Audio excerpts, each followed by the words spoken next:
So, guys, Star Trek technology and the real thing, it's always been sort of a collaboration, right? Inspiration.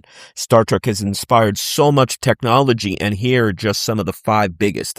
The mobile phone. For decades, the classic gold and black communicator from the original series was considered the ultimate symbol of Star Trek technology made real.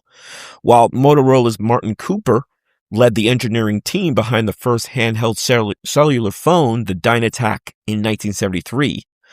The show profoundly influenced the public imagination on future product designs. And then, when Motorola released the world's first claw-shell flip phone in 1996, they directly leaned into the pop culture legacy by naming it the StarTAC, a deliberate, distinct nod to the design of Captain Kirk's communicator. Next up, tablet computers, or what we call what? Tablets, or the pad, or the iPad. Long before Apple launched its iPad in 2010, the crews of the Enterprise D and Deep Space Nine and Voyager were constantly handling pads, or personal access display device. These sleek, flat touchscreen panels were used to review everything, read the ship's logs, sign off on ship's reports, what have you. I wanted one so much too back then. So now the production design team created them out of sort of an economic necessity. That way it was cheaper than having huge sets and you could carry them around. Then when actual developers built modern tablets, they mirrored the exact same form factor, relying on the touch gestures and portability of Starfleet's ubiquitous tool.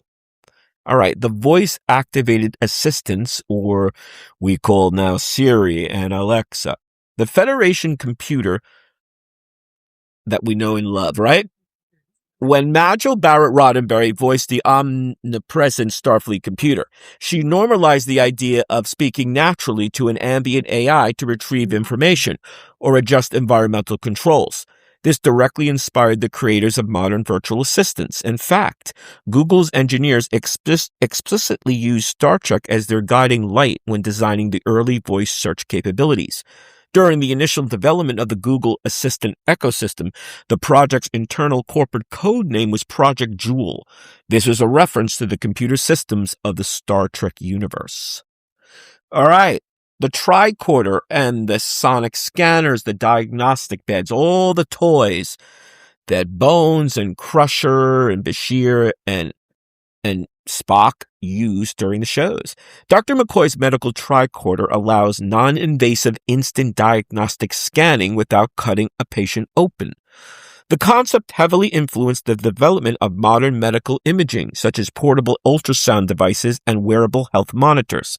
The influence is so direct that the X Prize Foundation created the Qualcomm Tricorder X Prize, a multi-million-dollar global competition that explicitly challenged scientists to engineer a real-life handheld device capable of diagnosing a suite of health conditions and tracking vital signs just like the Starfleet equivalent. While the next-gen, smooth physical media-free LCARS interface and touchscreen pads served as the spiritual blueprint for the seamless ecosystem of the iPod or iTunes and later the iPad. Steve Jobs' actual design philosophy was anchored by a much earlier piece of Star Trek history. Now, see, during his early days working at Atari, Jobs worked on an arcade adaptation of Star Trek, the game. He was deeply struck by the absolute simplicity of the user manual, which famously contained only two instructions: insert quarter and avoid Klingons. That's it. Insert quarter, avoid Klingons. Now, Steve Jobs frequently cited this specific minimal onboarding concept as his golden rule when developing the first Apple Macintosh, the iPod, and the iTunes storefront. He believed that a user interface should be so fundamentally intuitive that an instruction manual shouldn't even be necessary to access the thousands of songs or complex applications found therein. Now, this was a direct evolution from the clean technology envisioned on the Enterprise bridge. And I think that's the overwhelming, overriding, and most important thing to remember. A lot of people will say, oh, well, Star Trek, it didn't really make these things. No, it inspired people like Steve Jobs by the Motorola design team to do something like what they had seen on the television show. And I think that inspiration for everything in science fiction. But with Star Trek, there seems to always be this pattern. Decade after decade, people keep getting inspired by, motivated by. They dream something, and then that dream is made reality. And the dream, many times, that inspiring dream comes from Star Trek. What do you think?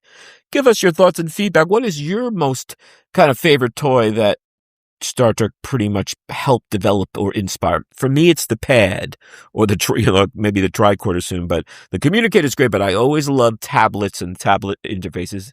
The iPad, the tablet today. What do you think? Give us your thoughts and feedback. Hope you're enjoying. Hope you're subscribing. See you soon. Where's the best sci-fi on YouTube? On a Sci-Fi Guy, of course.